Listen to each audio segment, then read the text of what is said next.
본문 말씀으로 함께 먹고 마시는 하나님의 나라, 함께 먹고 마시는 하나님의 나라라는 제목으로 말씀을 나눌 때에 하나님께서 은혜 주실 줄로 믿습니다.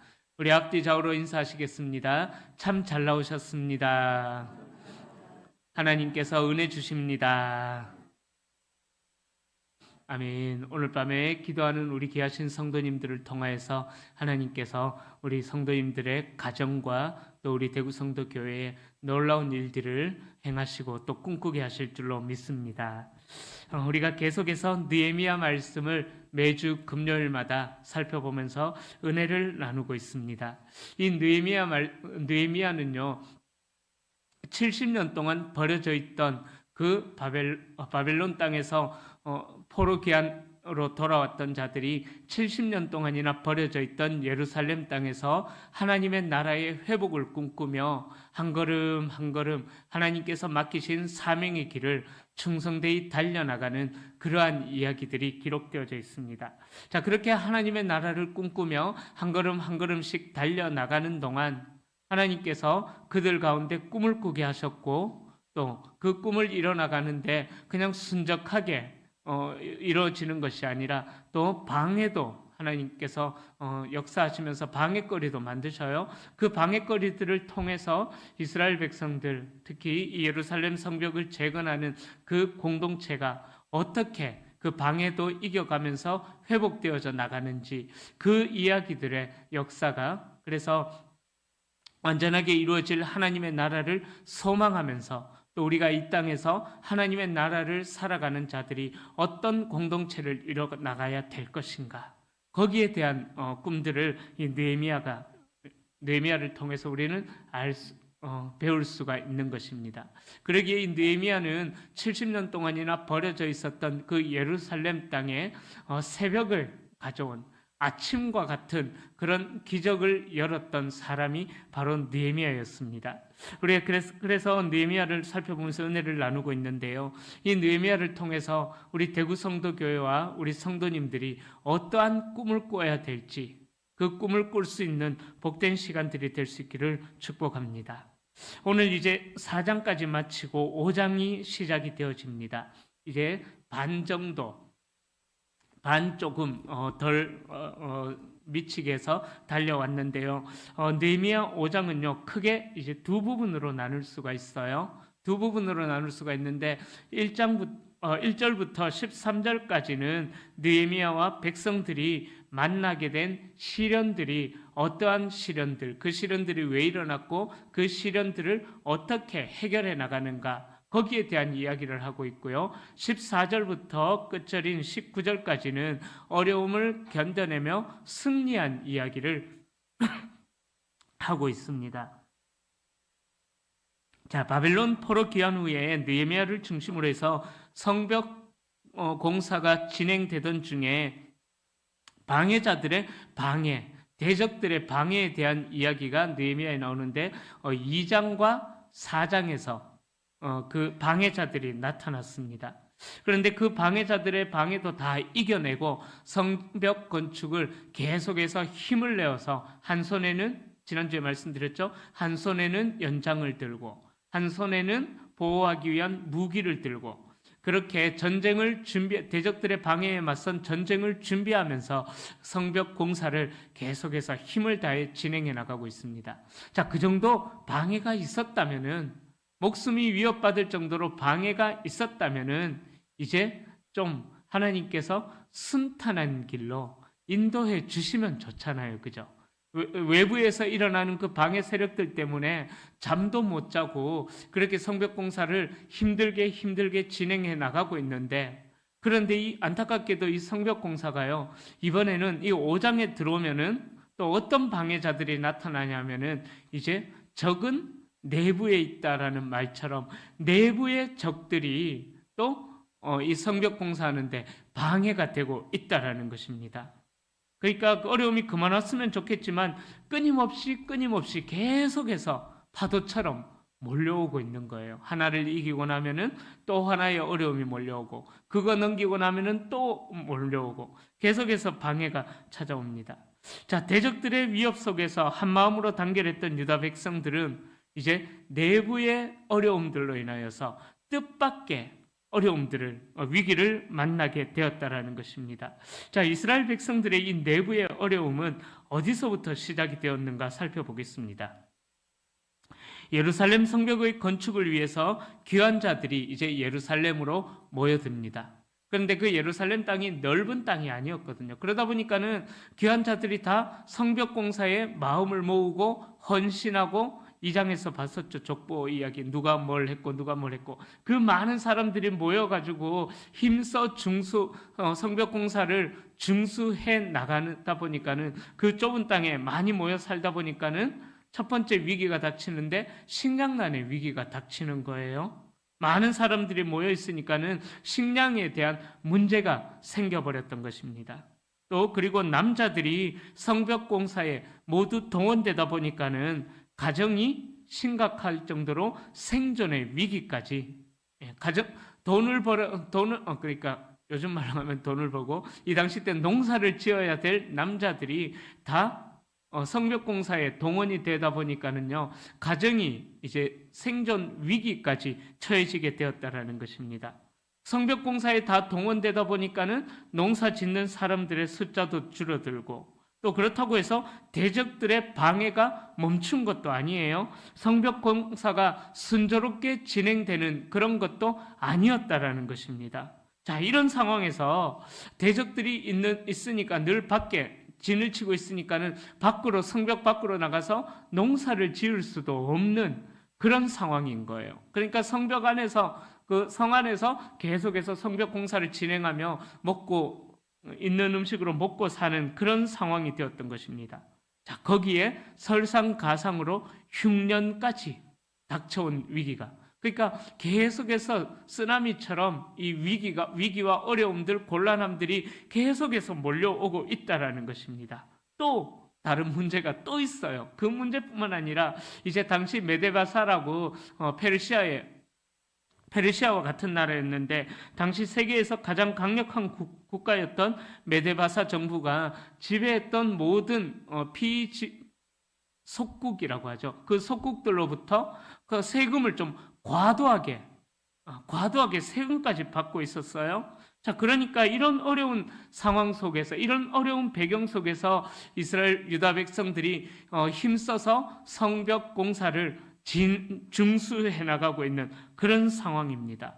자, 그 상황이 얼마나 어려웠을까요? 2절부터 5절에서, 오늘 5장 2절부터 5절에서 그 어려운 상황에 대해서 이야기하고 있습니다. 2절부터 5절에 보면은요, 먹고 살 양식도 다 떨어졌대요. 세금도 내야 해서 사람들은 밭과 포도원과 집을 저당 잡혀서 빚을 내면서 겨우겨우 살아가고 있는 상황까지 오게 되었다라는 것입니다. 자, 그런데 그들이 다 저당 잡혔기 때문에 이제 더 이상 돈을 끌고 낼 때가 없는 거예요. 돈을 마련할 방안이 없는 거예요. 그래서 어떤 방법까지 선택하냐 하면은 자기의 딸들, 자기의 아들들을 종으로 팔아야 하는 그 지경까지, 그 위기 상황까지 닥치게 되었다라는 것입니다. 2절부터 5절에 나오는 밭과 포도원과 집이라는 이 표현은 이 당시 이스라엘 문학적으로 수사학적인 표현인데요. 이 세 가지는 정착을 위해서 꼭 필요한 것이죠. 밭과 포도원과 집, 이 세 가지가 꼭 필요한 최소한의 안전장치와 같은 안전장치와 같은 것입니다. 그러기에 또 이런 것들을 다른 측면에서 본다면은 밭과 포도원과 집, 그러니까 일터와 집을 저당 잡혀가지고, 요즘 말로 이야기하자면 우리가 받고 있는 직장에서 월급을 받으면서 사시는 분들은요, 그 월급까지 압류를 당하면서 빚을 내가면서 생활을 하고 있는 그런 상황이라는 것입니다. 자, 그러니까 월급까지 압류를 당해버리니까는 어때요? 그들의 미래까지 이제는 상상할 수 없는 그런 어려움, 그러니까 자신들의 미래를 주고 현재의 생존을 얻고자 할 정도로 당시 상황이 아주 심각했음을 2절부터 5절에서 이야기하고 있다라는 것입니다. 자, 이 일들이 왜 일어났을까요? 바로 귀족들과 또 민장들, 리더들입니다. 이 귀족들과 민장들이 가난한 백성들에게, 가난한 이스라엘 백성들에게 양식을 빌려주면서 높은 금리의 이자를 받았다라는 거예요. 같은 동족임에도 불구하고.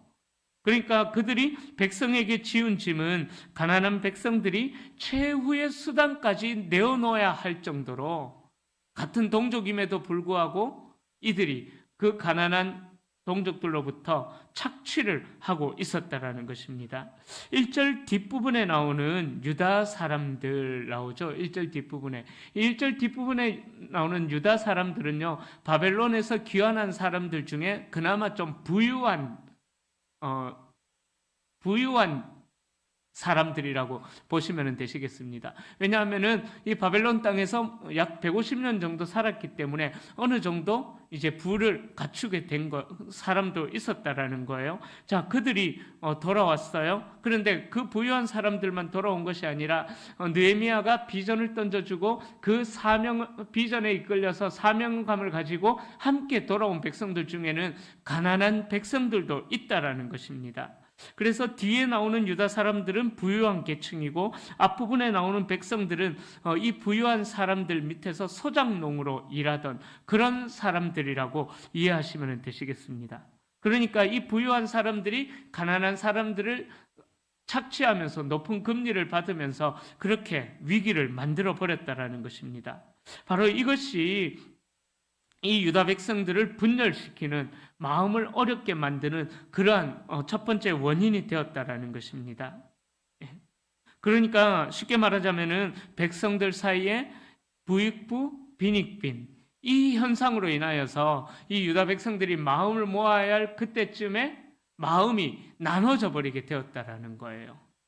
이런 상황 속에서 백성들의 부르짖음과 호소를 들은 느헤미야는 7절에 보면은 한 번 더 깊이 생각한 후에 집회를 열어서 귀족들과 민장들이 높은 이자를 받고 있는 그 모습을 보면서 꾸짖고 책망하는 모습이 나왔다라는 거예요. 왜냐하면은 이 돌아온 유다 백성들은요, 포로로 잡혀갔다가 거기에서 살다가 이제 돌아온 자들이었거든요. 그러니까 포로가 되어서 팔려갔다가 다시 돌아온 형제들인데 어떻게 너희 자녀들을 또 종으로 내어줄도록 그 부유한 자들에게 너희들이 어떻게 그렇게 할 수가 있느냐? 도대체 왜 자비를 베풀지 않느냐? 쉽게 말하면 그렇게 부유한 계층들을 책망하고 있다라는 것입니다. 그러니까 느헤미야는 그 돈 문제 때문에 포로지에 팔렸다가 돌아온 형제들을 다시 팔리게 해서는 안 된다라고 책망하고 있는 것이지요. 그러니까 또 그렇게 하면은 이방인들로 하여금 하나님의 이름이 비방을 당하게 되는 그 일들도 일어날 수 있기 때문에 우리는 하나님을 경외하는 자들답게 살아가야 된다라고 6절부터 9절에서 느헤미야가 강조하면서 책망하면서 이야기하고 있는 것입니다.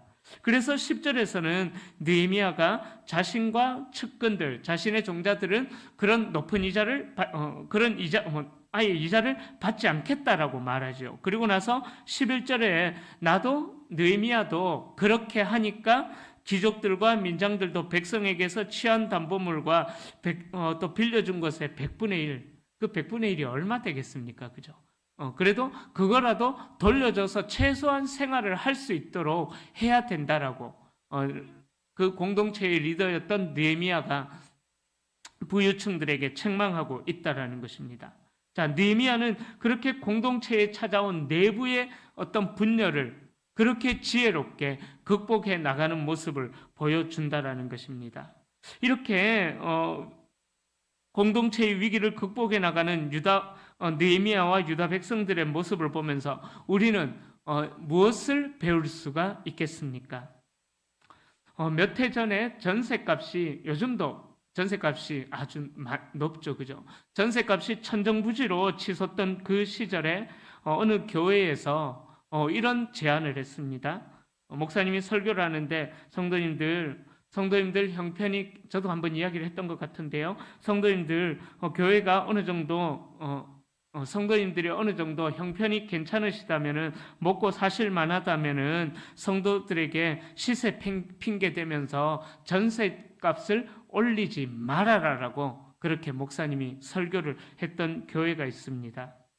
그러니까 세상 어떤 평균이 그렇게 전세값이 올라가니까 그 건물주들이 나도 전세값 올린다. 라고 그렇게 올라가는 전세값이 자꾸만 올라가던 그 시절에 우리 교회만큼은 그런 일에 함께 해서는 안 된다라고 거슬러라고 그렇게 이야기를 했던 교회가 있습니다. 교회가 세상과 똑같은 방식으로 살면서 입으로만 거룩을 외치는 게 아니라 지금 사람들이 가장 고통스러워하고 있는 그 문제에 교회가 답을 내놓아야 된다라고 그 목사님이 제안을 했었다라는 것이죠. 강도 만난 사람들을 도와주었던 사마리아인처럼 우리 그리스도인들은 행함으로 그 사랑을 나타내야 된다라는 것을 그 목사님이 설교하셨던 것을 제가 들었던 기억이 납니다. 제가 어떤 한 사람을 소개하려고 합니다. 이분은요, 24세, 1937년에 태어나셨고요. 24세에 문화공보부에서 공직 생활을 시작해서 영화진흥공사 사장, 예술의 전당 초대사장, 공연윤리위원회 위원장, 문화부 차관을 거쳐서 1996년부터 2010년까지 부산국제영화제 집행위원장, 그리고 당국대 영화 콘텐츠 전문 대학원 원장을 지낸 분이십니다. 바로 김동호라는 위원장님의 이야기입니다. 이분이 이제 연세가 드셔가지고 경기도 광주에 있는 남한강 앞 이제 주거용 건물에 사시는데요.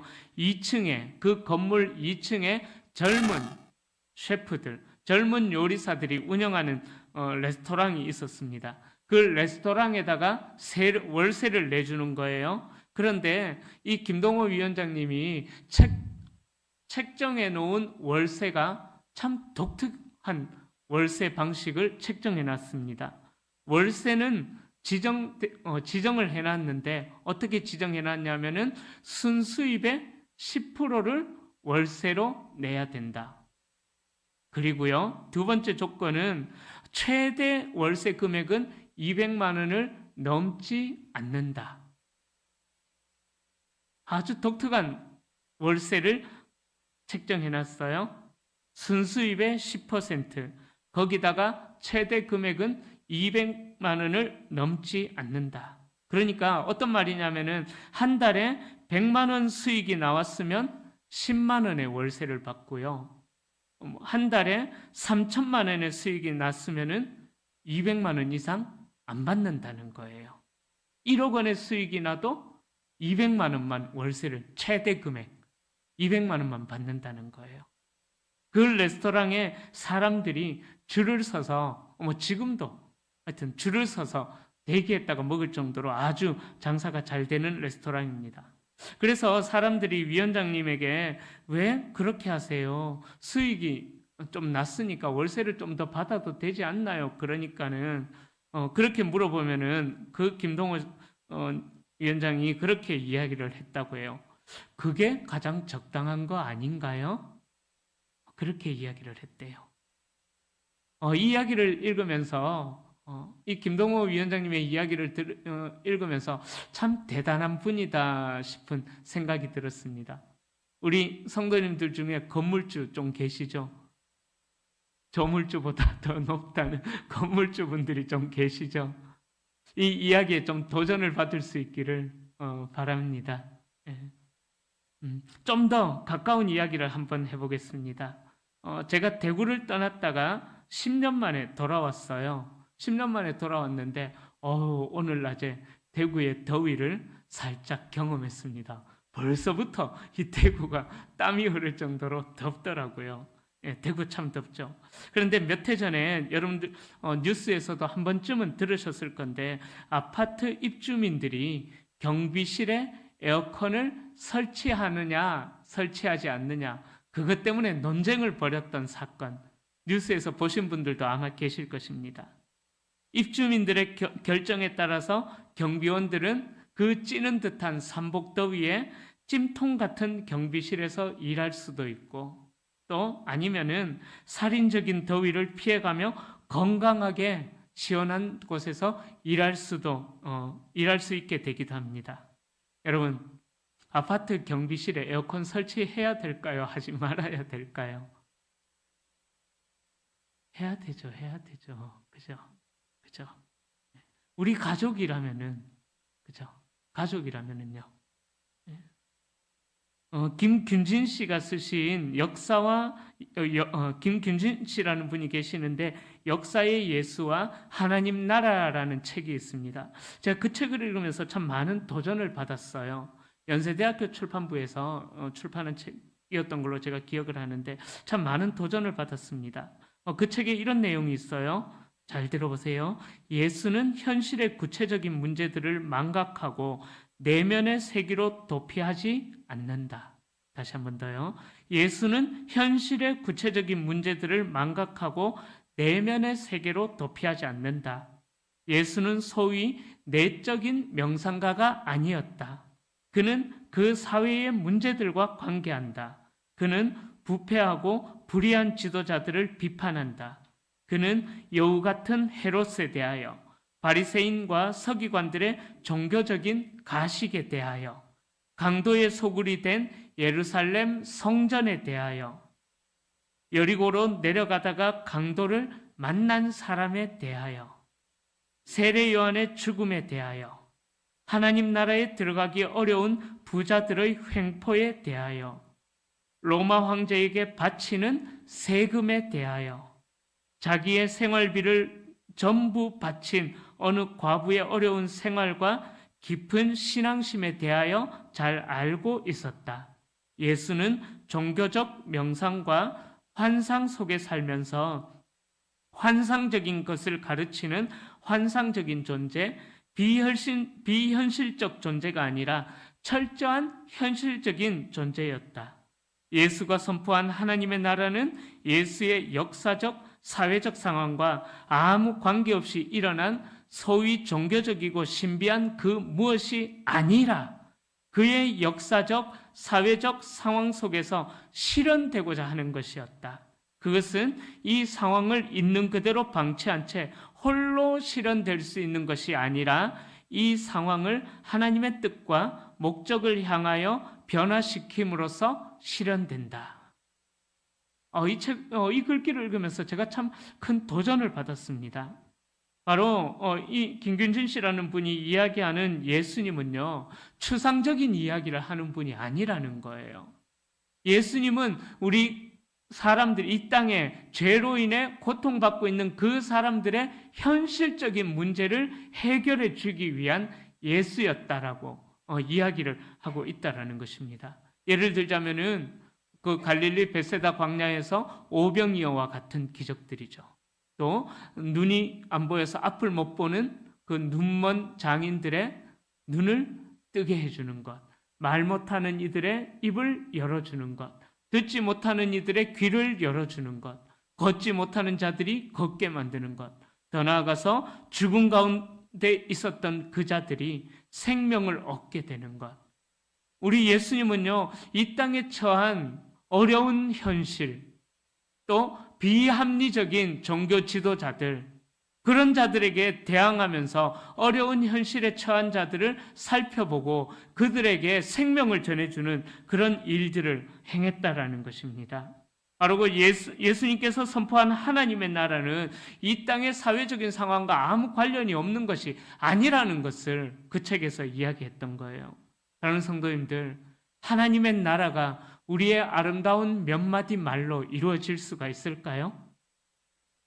우리의 화려한 말로 하나님의 나라가 이루어질 수가 있겠습니까?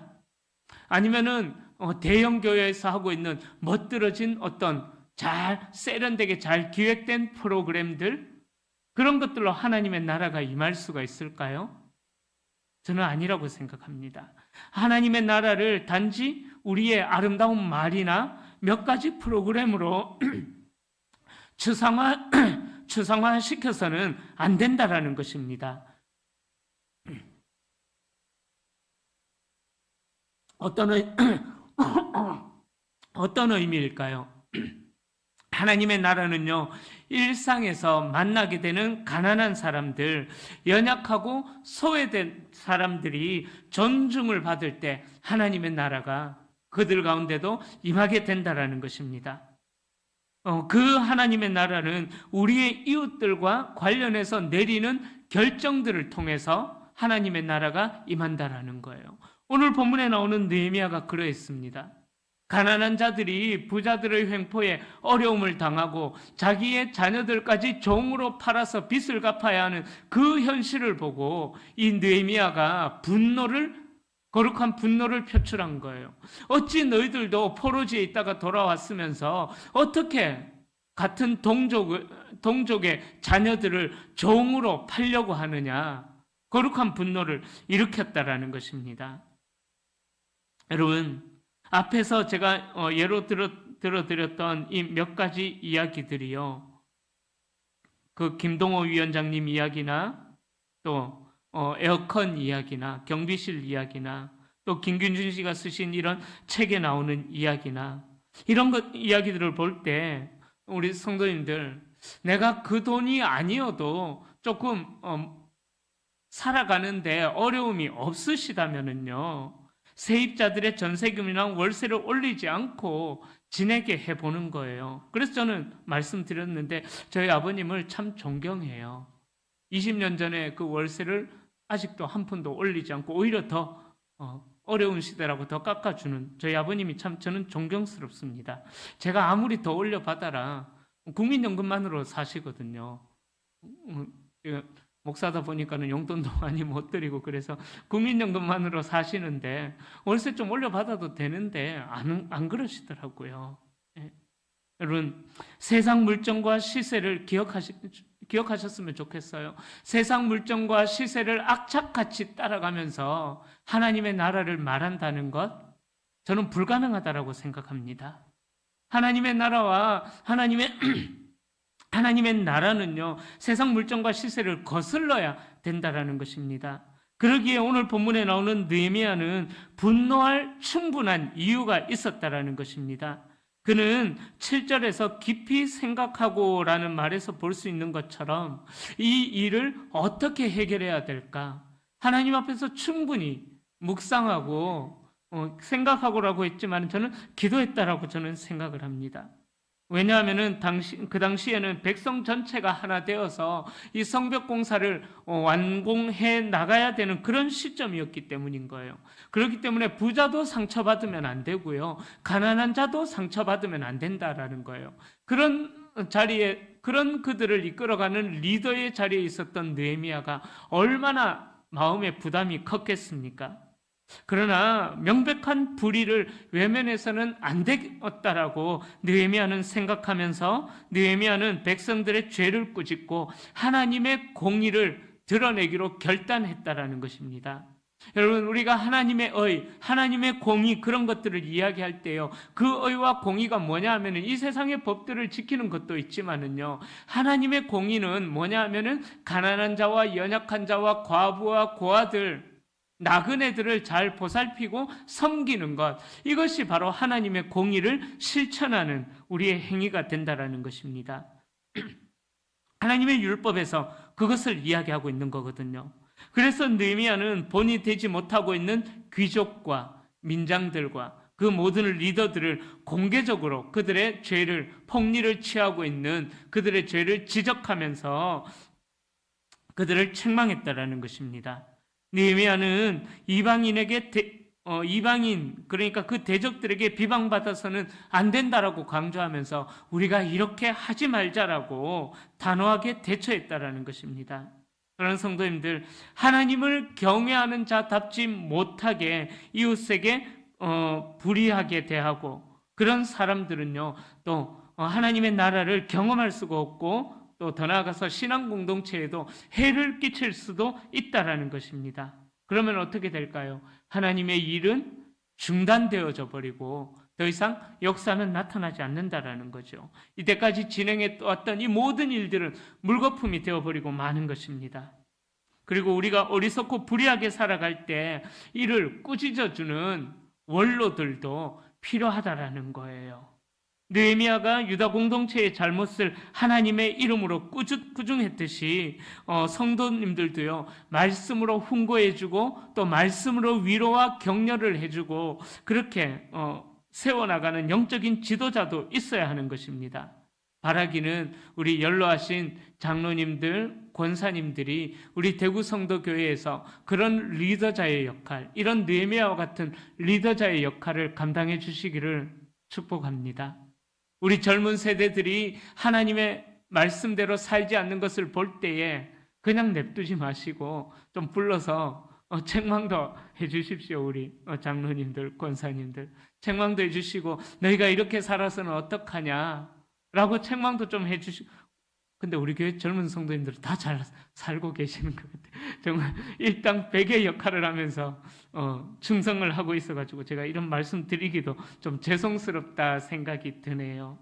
그러나 혹시나 하나님께서 기뻐하시지 않는 그런 모습들을 보일 때마다 느헤미야처럼 그런 잘못된 모습들을 훈계해주는 지도자도 있어야 된다는 것입니다. 그리고 또 그 지도자들을 통해서 말씀을 듣고 하나님의 공의가 선포될 때 그 책망을 통해서 겸손하게 돌이키는 겸손한 자세도 필요하다라는 거예요. 우리 목회자들이 참 잘 못하는 게 있어요. 목사님들이 정말 잘 못하는 게 있는데 뭐냐 하면은 다른 목사님들의 설교를 잘 안 듣는다라는 거예요. 제가 큰 교회에서 사역을 하다 보면은요, 뒤에 앉아 있는 목사님들이 보면은 부목사님들이 설교할 때는 졸거나 딴짓하거나 얼마나 많은지. 그리고 담임 목사님이 앞에서 설교하시면 절대 안 졸아요. 왜냐면 혼나거든요. 근데 보면은 참 좀 안타깝습니다. 저도 좀 그런 경향이 조금 있는 것 같아요. 다른 목사님들의 설교를 저 설교를 왜 저렇게 하지? 평가하면서 듣는 그런 모습들이 저도 조금 더 있는 것 같아요. 그래서 저도 좀 말씀을 준비하면서 회개를 합니다. 여러분, 지도자들의 잘못을 꾸짖은 그 느헤미야가 이제 그들을 차분히 설득시켜 나갑니다. 자신과 자기 형제와 종자들도 역시 돈과 양식을 백성들에게 꾸어주었는데 이자 받는 것을 그만하겠다라고 제안을 합니다. 또한 저당 잡은 밭과 포도원과 감람원과 집을 당장 돌려주고 물론 또 꾸어준 돈, 양식, 새포도주, 기름의 100분의 1도 다 돌려줘라, 100분의 1을 돌려줘라라고 권면을 합니다. 그런데 놀라운 일들이 일어나죠. 그 자리에 있던 사람들이 그 제안에 순종하겠다고 맹세했고 온 회중은 아멘 하면서 그 느헤미야의 요구에 응답하고 하나님을 찬양하는 그런 모습을 보여주고 있습니다. 자, 이렇게 느헤미야가 파격적인 권고를 했을 때에 동족에게 폭리를 취했던 사람들은 느헤미야를 어떻게 바라봤을까 저는 생각을 해봅니다. 그러나 그들은 한마디 변명하지도 않고 불평도 내지 않고 느헤미야의 권고에 공동체의 유익을 생각하면서 아름답게 권고를 받아들이고 순종하는 모습을 보여주고 있습니다. 그만큼 느헤미야가 영성이 있는 리더십을 발휘했다라는 것을 알 수가 있죠. 느헤미야는 10절 말씀처럼 자기가 모범을 보이면서 다른 이들에게 제안을 했다라는 것입니다. 그러니까 사람들은 느헤미야를 따를 수밖에 없는 것이죠. 자, 유다 백성들은요, 자기의 어떤 개인적인 욕심 때문에 그 사회의 연약한 자들을 괴롭혔지만은 그들의 마음 한편에는 그래도 하나님을 경외하는 마음들이 있었다라는 거예요.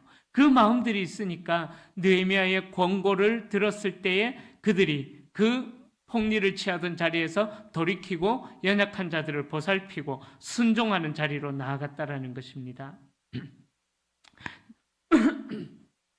자, 그렇게 하나님을 경외하는 사람은요, 자신의 죄를 지적하는 그런 사람들을 또 만나고 하나님의 말씀을 대하는 그런 지도자를 만날 때에 겸손히, 하나님을 경외하는 사람들은 겸손히 그 말씀에 순종하는 모습을 보여주고 있다는 것입니다. 여러분, 그 모델이 누가 되어주셨습니까? 바로 우리 주님께서 그 모델이 되어 주셨다라는 것입니다.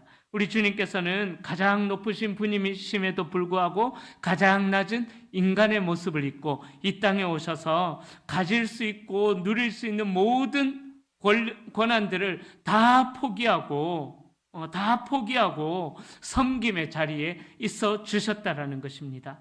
그 섬김의 자리에 있으셨던 예수 그리스도를 통하여서 이 땅에 놀라운 구원의 역사가 나타나게 되었다라는 것입니다. 사랑하는 성도님들, 바라기는요, 저도 그런 지도자가 되어야 되겠지만 우리 귀하신 성도님들도요, 그런 느헤미야와 같은, 또 느헤미야의 권면을 듣고 돌이키는 그런 성도님들, 또 리더들이 다 되어주시기를 소망합니다. 또 우리가 그런 자들이 되기를 위해서 함께 기도하셨으면 좋겠습니다.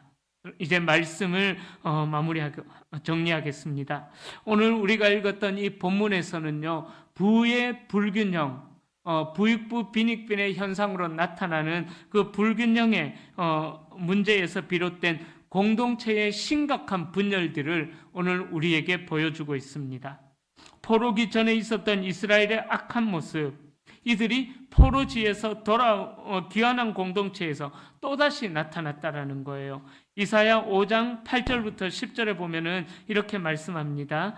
가옥에 가옥을 이으며 전토에 전토를 더하여 빈틈이 없도록 하고 이 땅 가운데에서 홀로 거주하려 하는 자들은 화 있을진저 만군의 여호와께서 내기에 말씀하시되 정령이 허다한 가옥이 황폐하리니 크고 아름다울지라도 거주할 자가 없을 것이며 열흘같이 포도원의 겨우 포도주 한 바트가 나겠고 한 호멜의 종자를 뿌려도 간신히 한 에바가 나리라 하시도다. 바로 이런 느헤미야 시대 때 폭리를 취하는 자들은요, 바로 화 있을진저라고 이야기하고 있다라는 것입니다. 느헤미야는 하나님을 경외하고 사랑하는 마음으로 모든 백성들이 우리가 누릴 수 있는 그 유익을 좀 포기하고 함께 세워나가는, 함께 먹고 마시는 하나님의 나라를 세워나가기를 느헤미야는 꿈꾸고 그 일들을 실천했다라는 것입니다. 그렇게 느헤미야는 하나님을 경외하는 자로서 내려놓음의 본을 보여주었고, 또 그를 따르는 백성들을 긍휼히 여기는 긍휼의 마음도 있었고요. 또 느헤미야는 함께 먹고 마시는 하나님의 나라를 꿈꾸며 이 비전들을, 이 사명을 감당하는 그런 공동체가 되기를 원했다라는 것입니다. 바라기는 느헤미야처럼 하나님을 경외함으로 하나님의 공의, 하나님께서 기뻐하시는 공의, 그렇게 연약한 자들을 보살피는 그 하나님의 공의를 실천하시는 성도님들이 다 되시기를 예수님의 이름으로 간절히 축원합니다.